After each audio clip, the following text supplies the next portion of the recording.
all completely wrong. We were completely off basis, and Togashi had something else in mind. You got Lobster, you got it back yet. Lobster's a 10 out of don't you grab it. Welcome to Lobster Magnet Friends. I'm here with my buddy Goro. How's it going? And we are here to talk about Hunter x Hunter, chapter 387, I think? Yeah, 387. So, Goro, you must have loved this chapter. Togashi spent an entire chapter explaining how the Terror Sandwhich was able to survive getting shot in the head. And apparently he has Haki. Observation Haki, yes. Yes. Observation Haki has transported all the way from the world of One Piece into the world of Hunter x Hunter. And so what do you think of But Togashi? even better than Observation Haki, I think. Because, it's like really thoroughly explained. It's not just like, oh, I can see a little bit into the future or whatever. What's your how would you explain the ability? And I'll give you my version, since I'm sure you spent like an hour poring over all the various details. Okay, so once he closes his eyes and activates Zetsu, he's able to instantaneously foresee 10 seconds into the future. So that means that normal time hasn't passed yet. But if he's still within that state of Zetsu with his eyes closed, he can, as normal time progresses, his vision progresses still with the normal time added on top of it. So he'll foresee, so for example, after 1 second passes in normal time, he'll be able to foresee what happened 11 seconds in the future, and so on and so forth. Oh, so there's like a 10-second period of time where he sees like 10 seconds ahead of the future, but he has his eyes closed. Because like he wasn't he like there was a point where he was theorizing if he was seeing into an alternate reality or something. Well, it's kind of like when he opens his eyes, he because he did say that like he can move around and they won't be able to see him, and that would explain why Theta saw him get shot, because in the reality where he didn't have that ability, he gets shot versus him being able to move out of the way.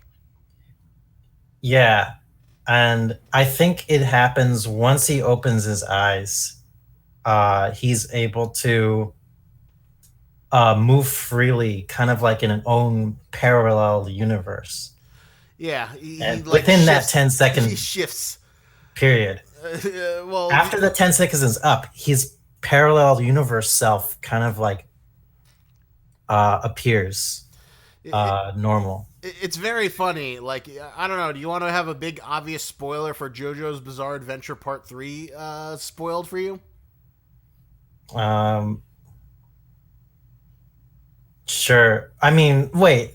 Oh no, I know this. I know what the you're world, talking about. Fucking Dio, which is it's not the world. The world, though. I see that OVA. It's actually kind of cool. Oh my god, this is such a reference to that, isn't it? It's definitely like a playful, like a much more complicated version of that. I mean, wow. we've seen variations of this in like a lot of different shonen things. We've seen it in One Piece with the Haki. We've seen it, of course, in JoJo's, although JoJo's is a little bit different because he like stops time and is able to move it here.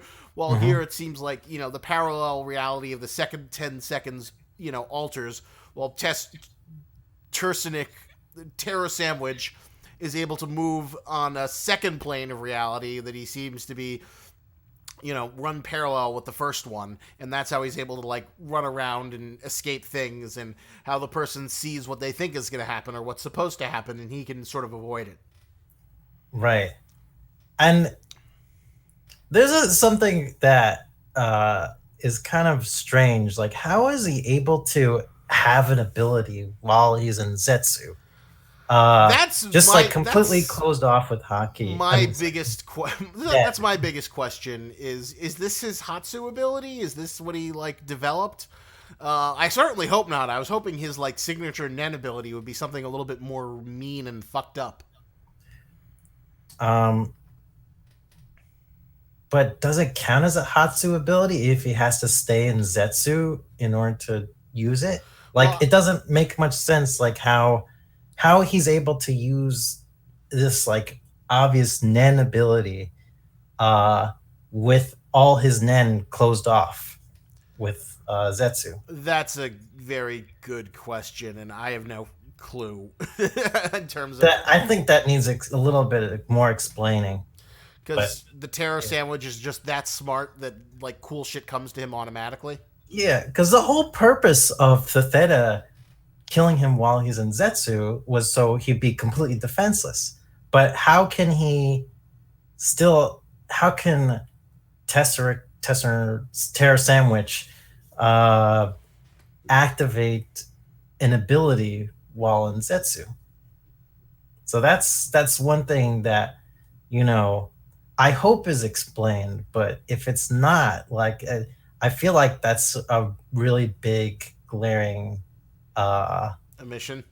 omission to this Well, to this, the here's story. my theory that like maybe he unknowingly created a restriction where he can only use this ability when he has no Nen or something, and that's the restriction. He needs to be completely defenseless to use it. Um, I, I guess, but you still need some Nen to activate abilities, right? Like that's kind of like the whole purpose of Nen. Like without Nen, you don't have any Nen. Well, I don't know. It's just shutting off Nen, so it just means he's not leaking it out or doing, the Hunter equivalent of the DBZ charge up. So maybe he has the Nen internally and he's focusing it in his head, which allows him Okay. to blah blah blah. I don't know. I'm just coming up with bullshit. I I guess, but like I thought when you're in Zetsu, you're like completely vulnerable to Nen attacks, right? And obviously, I feel like when the Terror Sandwich eventually does get his big fight against Kurapika or someone else, that'll be the defining edge in terms of like how he gets defeated, how they take advantage of his perceived time stop and warp around or precognition. I'm gonna look up Zetsu right now and Hunter x Hunter right now because suppress stops the flow of aura from the body completely. Okay, so it's not like you're eliminating your own aura. You're just stopping flow of aura from the body. Nen, so that Nen is fully contained within the body. Okay. So there you go. Yeah, all right. It's fully contained within the body. You don't have any external defenses, but you still have Nen for shit. I see. So I think probably the biggest weakness of this ability is like a huge AoE Nen attack that he can't dodge after from like For the in 10 that 10 seconds. interval. Yeah, that would make sense if it's like further. Although I'm sure that I knew you were gonna stand right there, so I've got my thing there. Although some people are suspecting that maybe like Kurapika figures out a way to use his chain jail thing that he can only use on the spiders on the Terror Sandwich, but then he uses his precognition ability. Oh, okay. And wait, you're just like they're just outlining how this like fight is going to go down between Terror Sandwich and Kurapika. Well, just people are like speculating because that's the big fight that it feels like this is leading up to at some point. That unless Togashi decides to do something completely different, and I wonder if this continues to like go into my theory about like how all these abilities for the princes are all tied in to different Nen stuff in terms of so now the Terror Sandwich has the ability to see into the future, which is important for a leader. but it's not his guardian beast ability No, necessarily. it's completely. Tagashi's really stacking it up. He's got his lying guardian beast ability, his unknown guardian beast. Maybe this is a part of it. We don't know. Yeah, I was actually wondering if he was actually seeing through the perspective of one of his guardian beasts while he was doing this ability. I feel like it's just like possibly his Hatsu. I hope he gets another Hatsu, or like I really want to see him get like a mean Hatsu that can dissolve people, or just something that's like a really cruel power. Yeah, like I think it'd be really interesting if this was uh, part of his other Nen Beast ability, and he has like another like crazy ability on top of that uh, to completely fuck with us. So actually, which would you prefer? Would you prefer this to be his Hatsu ability or his Nen Beast's ability?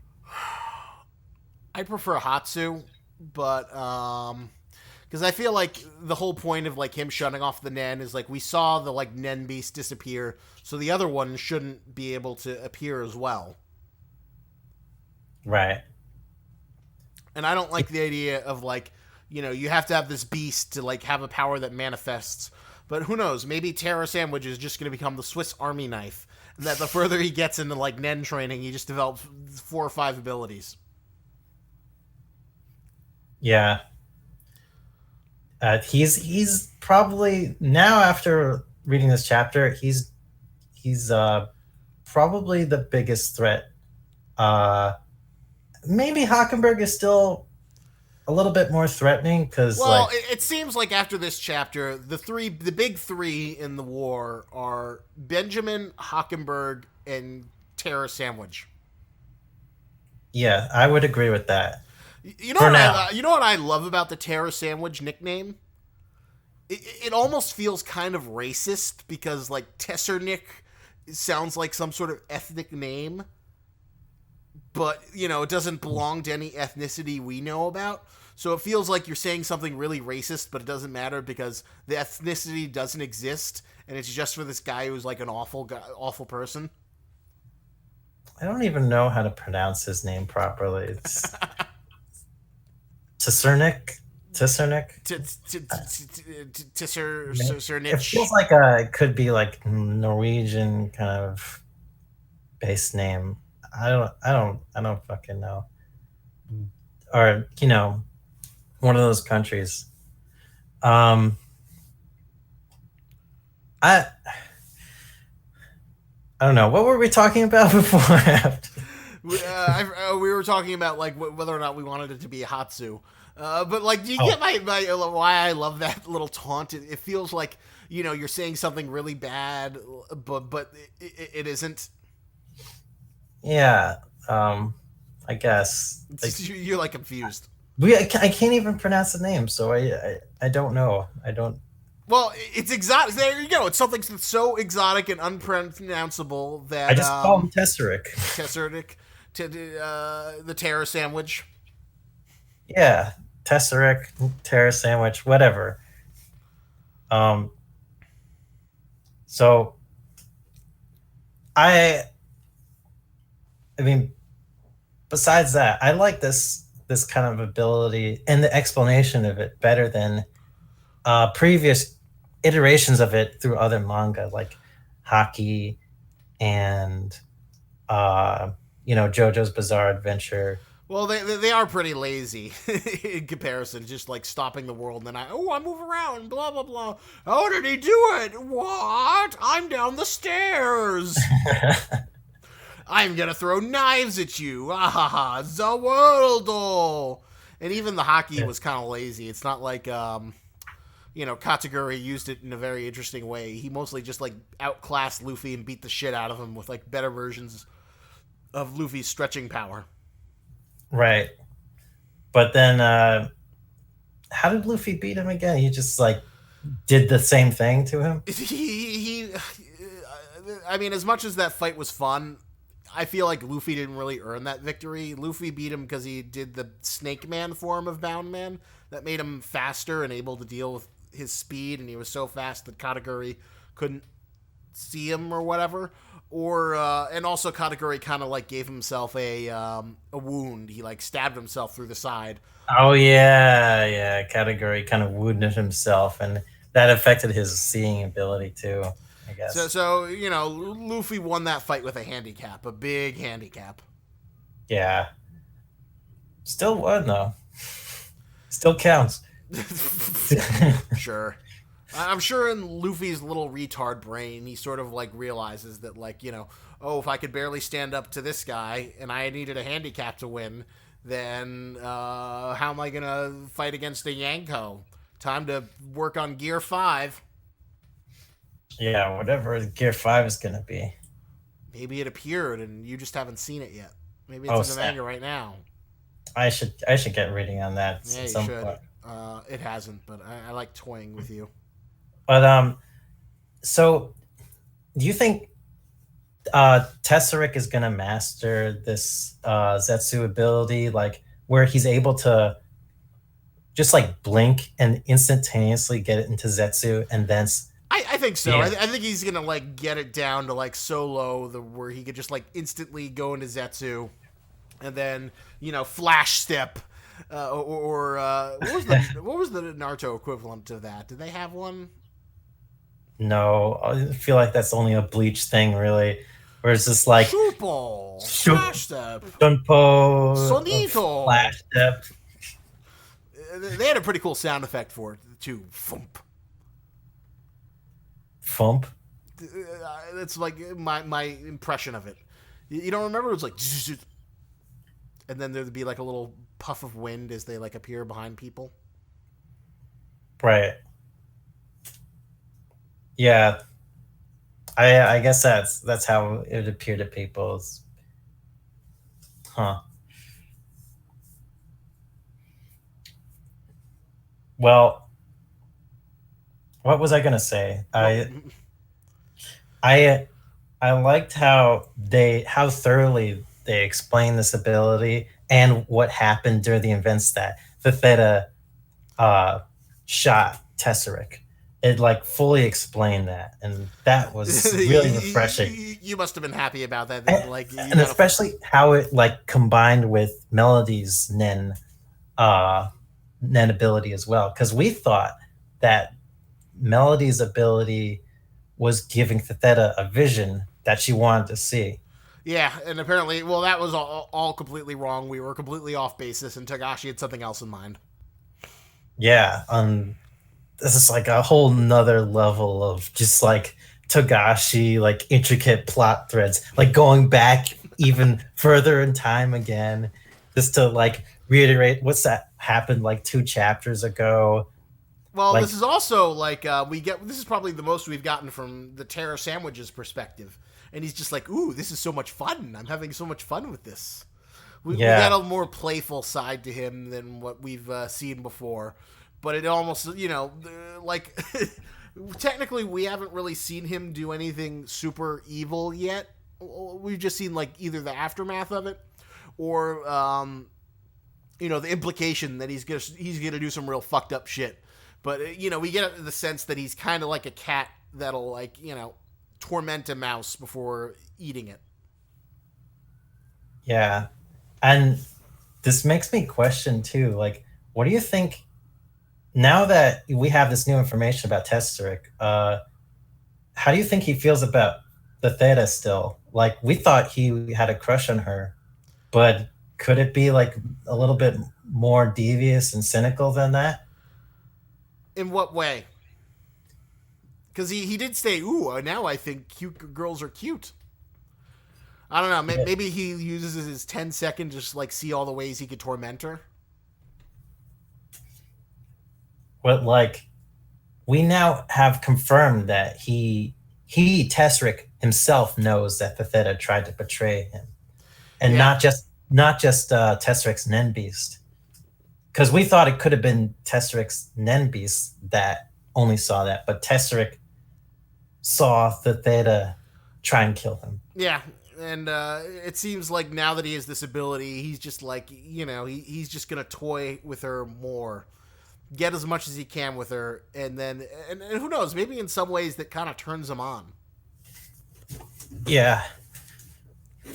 But, yeah, that'd be kind of freaky, actually. It's interesting. You see, like, how, I'm right about how Nen changes people sometimes, changes people's personalities. You can see it in him. He's just like, oh, this is so much fun. I'm having a blast. And like, well, maybe he was already like that. It doesn't seem like it's made him a better person. No, that's not the hypothesis at all. I'm saying it just changes people. Like Nen, like these crazy Nen abilities, like it can change people's personalities and motives. Like in an interesting way.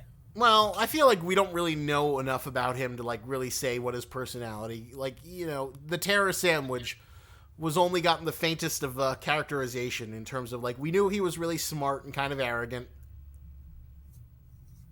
Right. We also knew that the Terror Sandwich, was smart and arrogant and also very spiteful. Because, like, we had that scene where he, like, talks to Benjamin. It's like, I will win the succession war. No, I will win. And then Benjamin crushes the lion's head. Yeah, exactly. And, Tesseric is very, very arrogant. But, since he's been training under Theta, he's been very patient and respectful of her way of teaching. To a certain degree. Well, in a way, you could say that like the Terror Sandwich is like the worst kind of bully. Because remember, like, do you ever like hear about going to a martial arts class or like see like one of those after school specials about martial arts class about bullies who like they just want to go to martial arts so they can learn how to hurt people, but because they're bullies and they're dumb and impatient, they don't have the patience to learn the discipline of it. But the Terror Sandwich has the patience and the intelligence and the discipline to learn better ways to hurt people. Yeah, but it's like I was saying before. Sometimes it affects the mind as well and makes people not want to bully. You really think he's going to become he's going to be a better person? Did Nen make Hisoka a better person? No, but did Nen make Crollo a better person? Well, Crollo just wants to steal shit. I mean, he doesn't care about like mass murder or anything like that. Well, except with mafia, I guess. But whatever. I don't know. I mean, Hisoka, we got that backstory, so we didn't see him necessarily. In a way, you saw him get worse. He was really good. He picked up talented things, and now the only way he can pick up talented things is by murdering people. And now he also had a pretty terrible, like awful teacher. Like his teacher was also kind of like corrupted and horrible. Like at the very end. Yeah, his teacher turned out to become a murderer, and who knows? Maybe you could say that like Hisoka picked up his murdering tendencies from his teacher once he surpassed him by murdering him. Maybe. Well, that's kind of speculative, but no, I like to think that Hisoka just loves the challenge. He thrives in competition and killing people for the fun of killing. When Nen brought Hisoka back to life, did that make him a better person? No, much worse. Much worse a person. It was basically Hisoka without any sense of sportsmanship. Yeah, it's like unhinged Hisoka right now.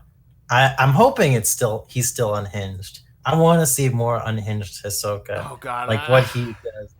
I want to see Hisoka so fucking badly. I know. It's like this is like the most hype. Like I've been about Hisoka since like I guess ever, really. Well, It's like I can't wait to see him. well, here's a really cool idea. What would happen if like Hisoka met up with Terror Sandwhich and he made some sort of deal with him? If Hisoka and the Terror Sandwich teamed up. I don't know if I would like that much. I don't see a reason why Hisoka would team up with anybody still if he's like this unhinged, and I don't think he really likes the idea of teaming up with anybody. Yeah, that's true. And the fact that he potentially put a hit There on was- himself just so he There could was fight that one Luma. exception during Greed Island, right? When Where when they he were worked playing with- the volleyball. Yeah, and he just like teams up with Gon just for the hell of it. Yeah, but I think he teamed up with Gon for the purpose of, I don't want to see Gon die yet because I want to kill him later on. Yeah, there's probably some truth to that. I assume Hisoka liked the fun of the game of playing volleyball with this like super gym teacher. Right. He's kind of like he nurtures for the sake of nurturing it so he can kill it later on. That's Hisoka's philosophy, I think. I guess he's asked favors from Machi before, but I think she's a different story. She's like, he has like some like he wants to be, friends or love interests with her. Well, that's interesting. And a lot of people speculate on Hisoka's sexuality, and it just seems like fighter sexual. Yeah, I think he could be like he's just like he might be just an asexual person who just gets his rocks off from killing and fighting. Yeah. Fighting mostly. Fighting mostly. He doesn't seem to like killing. He just likes the challenge of overcoming someone. And tricking them and he doesn't outsmarting. mind. He doesn't mind killing people, but I mean, he gets off on the fight. It's interesting how, Challenge. like, when you think about how Hisoka is, like, basically the same motivation as Goku or Vegeta, but he seems like a much more sophisticated and complex character. God. Oh my God. To think about like that, it's like, oh fuck. Well, what does Goku how want? right is that statement? What does Goku want to do? Oh, I want to fight strong people and have a good fight. What does Vegeta want to do? Oh, I want to fight strong people and beat Kakarot. But they at least care about, their friends and family. It's like, Yeah, well, they're more altruistic versions of Hisoka versus Hisoka, who doesn't seem to care about anyone. right.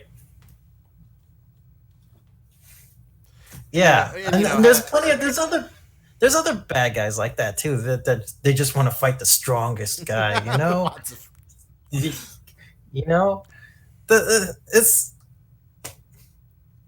I mean, you say it like this is like a unique, twisted version of Goku, Well, but I don't think it is. I just think it's interesting that like this is the most generic trait that like 50% of all shonen mangas have villains. I just want to fight strong people. But Hisoka is a much more complex version, even though we always know what he wants. Yeah. And maybe it's the fact, Okay. or who knows, maybe like Togashi wanted to like have this weird pedophile, sexual, mischievous, deceitful clown, but the only way he could get away with it from the Shonen Jump editorial department is like, he likes to fight strong people. Okay, sure, that's fine, that's fine. We'll let you do what you want. Oh man. I guess so. And We'll never know, but we can And- speculate. And instead of like completely ignoring the main character because the main character isn't strong enough for something like that, Hisoka is like, I want to wait until you grow. I'm going to help you grow, actually. I really want you to grow. I'm fucking crazy. Well, here's an interesting question. Does Hisoka know that Ging is, Gon's father? That I'm would be sure. amazing, though. Like, he's in the middle of, like, killing the Oh, spiders, and then, like, you meet see... up with Ging. Oh fuck. Oh my god, what would that meeting be like? Oh shit. A Ging would be like, you know, uh, you're the guy who tried to kill my son, right? Or some, trying to kill my son, right? Good job. The kid needed some rocks. I didn't want to do it. uh, I don't know. I don't know how that conversation would go. Honestly, that'd be weird. Togashi put Hisoka, Jing, Tesseric, Pariston Harrison. all in a room together. See what happens. Yeah, yeah. That's the dream, but it seems like he's knee deep in resolving the succession war right now, and like, the spider stuff seems secondary to that. This isn't even like. It feels like it's not even. This is like a subplot.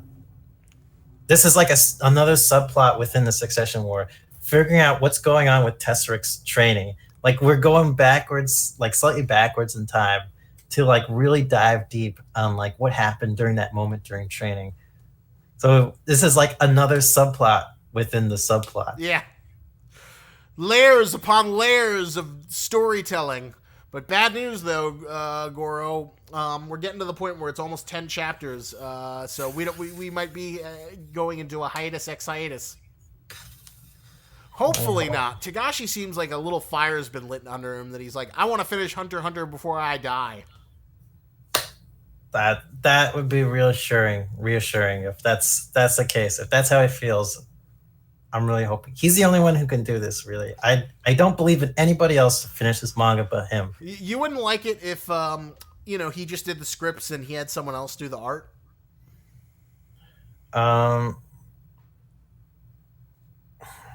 That's an interesting question. I would allow that if it's absolutely necessary to finish this manga. Yes. I would allow that. Let's be honest. You might enjoy the Hunter x Hunter art, but like that's not like the milkshake that's bringing all the boys to the yard. It's true. It's true. It's not the most fantastical, like showy artwork that any manga has done. It's like it's pretty good. It's not the best. I just think. I mean, the best thing I'd say about Hunter x Hunter is like when he wants to draw weird shit, he's very good at drawing weird shit. Like he is the fucking Nen beasts in the HR Giga room he has for like the Killua's house, or like the fucking Super Saiyan Gon with his like fucking hair flowing like off the page. That was such a great fucking design choice. Like no one else could have made that. Yeah, like things like that are really really cool. And man, but I almost think like the art is sometimes I think the art is really tied. I mean, I know for a fact the art is definitely tied in with how the story is told in Hunter x Hunter. Like it needs to, like the art and the story are almost interchangeable. Some are not interchangeable, but almost inseparable.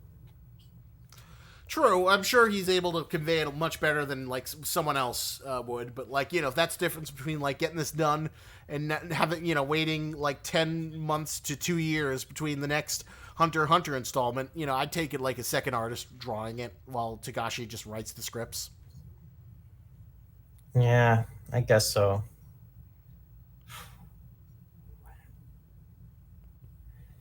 Yeah, Togashi, I would love to see what he would do just as a writer instead of like instead of doing any of the art. Like what would happen if Togashi just wrote up the whole story of a manga? I'd love to see the Boichi Dr. Stone version of Hunter x Hunter. Yeah.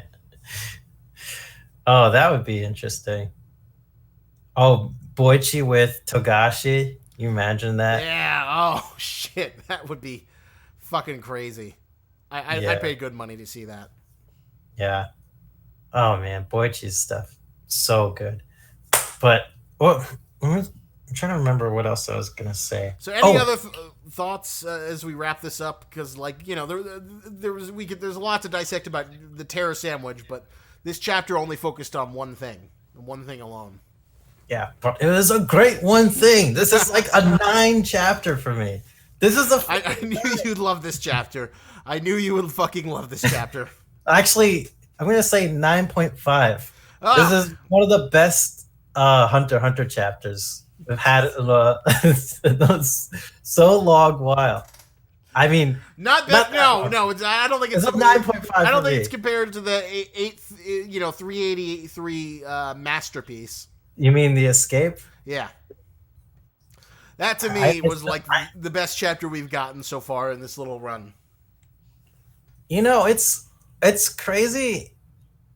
I kind of like am praising this chapter, even though I was complaining about, the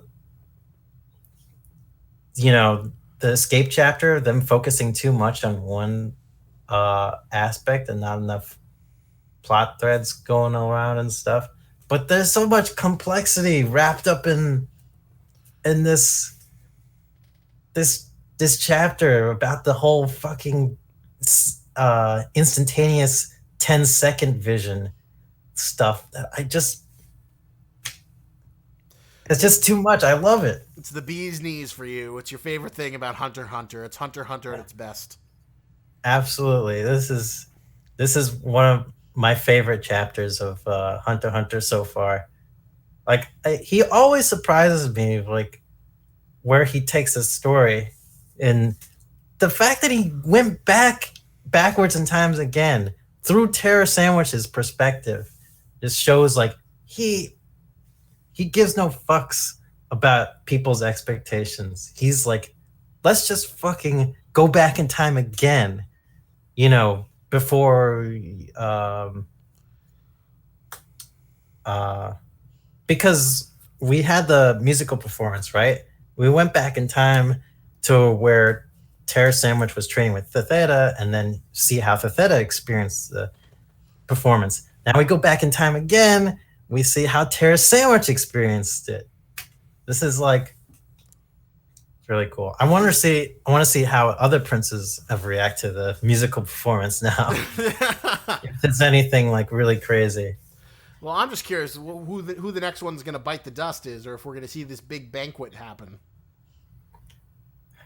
Yeah, I'm hoping we see that. I feel like we're gonna get a bloodbath where, like, Tyson and Lazarus are just gonna like go down for the count, and it'll be just like one or two of the nice little kids, and then like the big three will be left behind to like really go all out. Yeah, I feel like this is it's not the strongest ability, because he still has to be in Zetsu while he's doing this, right? Oh, it's also kind of like that stupid Izanagi ability from Naruto with the fucking Uchiha eyes. Oh yeah, he did that too. That was, yeah. I remember that. It was like the illusion became reality. Yeah, it was. I never really liked that ability. I thought it was like needlessly complicated and not as cool. And Danzo stuffed a bunch of Sharingans in his arm just so he could use it a bunch of times. And they were the equivalent of like Bushins. It would have been nice if they referenced that ability again later on in the series. Like, oh, all right, now I'm gonna use Izanagi on, Sasuke, but now I lost vision in this eye. So now I can't. I think whatchamacallit, Obito used it when he was fighting the paper girl. He did. Yeah, but I wanted to see it again. It's like such a strong ability, but it's just kind of like a one-time use Well, that was kind the of whole thing, and then point. you're completely You're fucked. supposedly blind after you use it, so Kishi couldn't use it that many times, or without like pulling another bullshit excuse out of his ass. Right. By the end of the series, Sharingan could copy jutsu, it could read jutsu, it could shoot black fire, it could summon exoskeleton Tengu spirit armor, it could warp reality to different dimensions, it could do just a bunch of shit. Bunch of crazy shit. Yeah, I wouldn't mind to see Sasuke like have to resort to that ability like towards the end of the manga to like be able to kill the um Queen of Chakra, even though that part was kind of stupid. That part sucked so much. She was the worst final villain you could have ever asked for. I was pretty disappointed. It was kind of like, Kishimoto had to like stall it out, and each new villain he introduced kind of got worse and worse. Yeah, I don't know why it had to end like that. I don't know. Maybe Shonen Jump wanted to squeeze more juice out of him, wouldn't let him end it, because, Oh, what about a Queen of Chakra? Could we have that? It's the final villain? Okay, here's Obito. He's pretending to be Madara. Okay, that's good. Can we have the real Madara? Sure, fine. Here's real Madara. He's kind of boring, but okay, he's doing all this super crazy stuff. Yeah, but what's the source of all chakra? Can we just throw in that mythology in there right now? Yeah, so some Buddhist shit. Yeah, let's have that be the final villain. And then she hides and she shoots black rods at people. Oh man, that's a great fucking villain. Yeah. Yeah, that was left a lot to be desired. Versus Hunter x Hunter, we've got so many good villains that, we just don't have enough page time to feature all of them. Yeah, the way Togashi handles his villains is just really... They're all pretty great with one exception, the bomber guy. I even like the bomber guy. Why do you like the bomb? There's like a really interesting video essay where a guy tries to explain why the bomber guy is underappreciated. Did I ever show that to you? It was from the guy who did the Crollo Lucifer video. Oh no, I would love to see that. Maybe we'll watch it after this. But why do you like the bomber guy? Because if every character was as emotionally complex as as like Tesseric or Hisoka, I feel like it would be, it'd be not that interesting. I think it would be it would kind of dull out the experience of when you see these complex characters. When the fact that we get a villain that's kind of he doesn't seem like he has as many complex motives and emotions to him. But he's still a threatening villain because he has a strong ability. He's kind of a classic shonen villain enemy character. In contrast to every other villains that we've seen in Hunter x Hunter, I think to that point. So in my mind, it's a little bit refreshing sometimes to get even in sort of a dumbed down version of that character, of the kind of villain that we see. I don't know. I haven't given that much thought. That's kind of on my ass. That's interesting. Think about it more in the next review. I'm kind of curious to hear you defend the bomber guy. Because I think he's the most boring basic bitch, but it's interesting to say oh, I like the Hunter x Hunter version of a basic bitch shonen villain. Yeah, and you think about it, he's got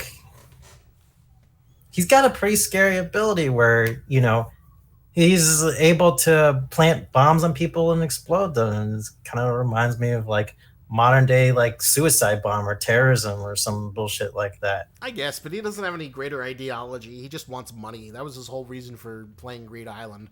I just want the $1 billion. Yeah, so what? It's I don't really...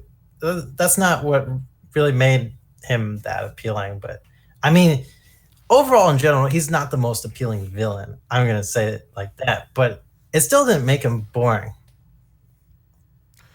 Fair enough. I would give this chapter an 8. I really enjoyed it. I thought it was fun to hear like the Terror Sandwich's complicated ability, but there was one part I thought was kind of lazy, which is the fact that we went back in time and like Togashi even repeated some panels and dialogue from like previous issues, where like that whole panel where like the Terror's like, oh well, we need to invite Melody in, give an invitation, don't make it a demand, so they'll be more likely, and we can judge the situation from there. But they repeated the chapter to emphasize the whole 10 seconds going forward in I know, time. I know. He had a narrative reason. That still doesn't mean I didn't think it was a little lazy. It's not lazy if you have to. If you need all that information in order to process what the hell happened. Sure. Like, every moment in that chapter was reanalyzed and rethought, and in a different light because of this new information. Sure. 9.5.